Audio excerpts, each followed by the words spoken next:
معاذ بن جبل رضی اللہ تعالیٰ عنہ آپ روایت کرتے ہیں کہ حضور علیہ الصلوۃ والسلام نے فرمایا، جن دو مسلمان یعنی میاں بیوی کے 3 بچے مر جائیں تو اللہ تبارک و تعالی ان دونوں کو اپنی فضل اور رحمت سے جنت میں داخل فرمائے گا۔ تو صحابہ اکرام نے عرض کیا، یا رسول اللہ صلی اللہ علیہ وسلم، اگر 2 بچے انتقال کر جائیں تو؟ صحابہ اکرام نے حضور علیہ الصلوۃ والسلام نے فرمایا، 2 کا بھی یہی اجر و ثواب ہے۔ پھر صحابہ نے عرض کیا، یا رسول اللہ صلی اللہ علیہ وسلم، اگر 1 بچہ فوت ہو جائے تو؟ حضور صلی اللہ علیہ وسلم نے فرمایا، 1 کا بھی یہی اجر و ثواب ہے۔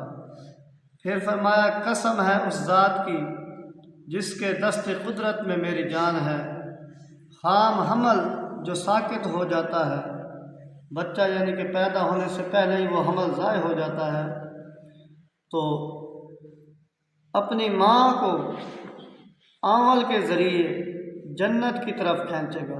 آنول کہتے ہیں جو جھلی ہوتی ہے، بچے اور والدہ کے درمیان جو ایک نالی ہوتی ہے جس سے خوراک حاصل کرتا ہے بچہ، اس کو آنول کہا جاتا ہے۔ کہا اس جھلی کے ذریعے بچہ اپنی ماں کو جنت کی طرف کھینچے گا، جبکہ ماں اس تکلیف پر صبر کرے اور ثواب کی طالب ہوئی ہو تو پھر یہ انعام ملے گا اسے۔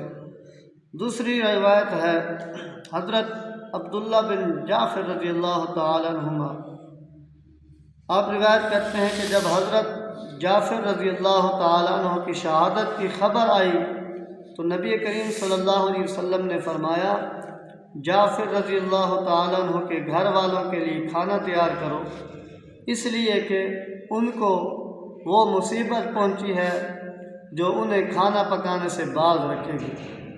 یعنی معلوم ہوا کہ اگر کسی گھر میں میت ہے تو اس گھر کے لیے کھانے کا انتظام کرنا یہ آسان طریقہ ہے اور حضور علیہ الصلوۃ والسلام کی سنت ہے۔ شیخ عبدالحق محدث دہلوی رحمۃ اللہ تعالی علیہ فرماتے ہیں، اس حدیث شریف سے ثابت ہوا رشتہ داروں، پڑوسیوں اور دوستوں کو میت کے گھر پکا ہوا کھانا لانا مستحب ہے، اور تعزیت جو ہے میت کے گھر یہ 3 دن تک جائز ہے، اس کے بعد مکروہ ہے۔ ہاں اگر کوئی شخص جسے پتہ نہیں تھا ان کی فوتگی کا، انتقال کا، یا وہ کہیں باہر گیا ہوا تھا تو وہ آئے اور تعزیت کرے تو یہ مستحب ہے۔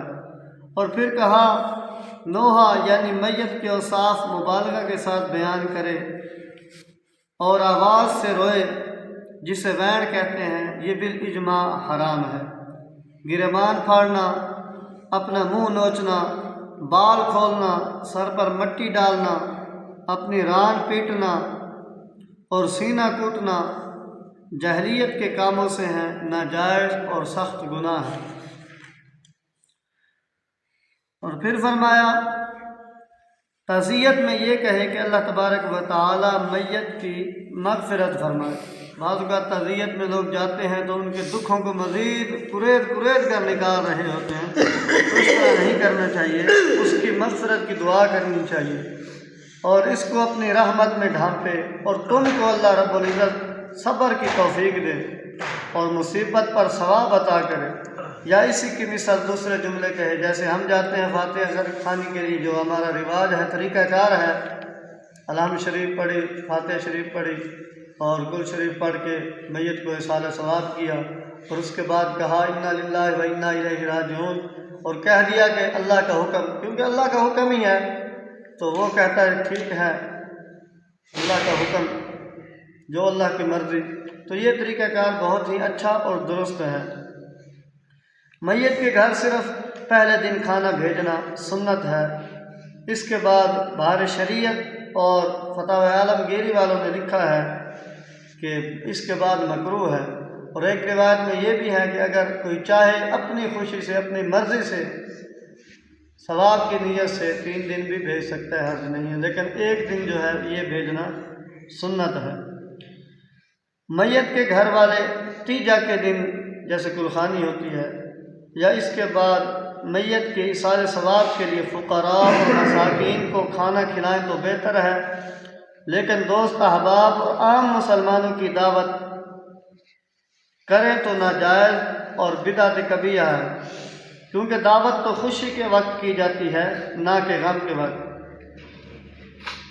تیجہ وغیرہ کا جو کھانا بنتا ہے اکثر میت کے ترکے سے کیا جاتا ہے، اور اس میں یہ لحاظ ضروری ہے کہ ورثاء میں نابالغ نہ ہو، ورنہ وہ کھانا جو ہے کھانا سخت حرام ہے۔ لیکن اگر بالغ اگر اپنے حصے سے کرے تو کوئی حرج نہیں، بالغ ہے اور وہ اپنے حصے سے کر رہا ہے تو پھر اس میں کوئی حرج نہیں ہے۔ تو ایک روایت بخاری شریف کی حضرت عائشہ صدیقہ رضی اللہ تعالیٰ عنہ، آپ جب کسی گھر میں میت ہو جاتی تو آپ اس وقت تک انتظار کرتی جب وہ پڑوس والی جو عورتیں ہیں وہ چلی جاتی، جب وہ چلی جاتی تو پھر آپ حکم فرماتی کہ کھانا تیار کرو۔ جب کھانا تیار کیا جاتا وہ جو ورثاء ہیں میت کے، اہل میت ہیں، ان میں وہ کھانا تقسیم کیا جاتا، یا کچھ جو دور کے آئے ہوئے مہمان ہیں جو وہاں باہر جا کر نہیں کھا سکتے یا اپنے گھر نہیں پہنچ سکتے، ان کے لیے وہ کھانا خاص طور پر ان میں تقسیم کیا جاتا۔ تو یہ طریقہ کار بہتر ہے۔ اگر کوئی ایسا گھر ہے جہاں غریب ہے بیچارہ، وہ بڑی مشکل سے اس نے انتظام کیا ہے، تو ہمیں بھی اس کلخانی کے اپنا کھانے سے بچنا چاہیے۔ اللہ رب العزت ہمیں عمل کی توفیق عطا فرمائے۔ وما علینا الا البلاغ۔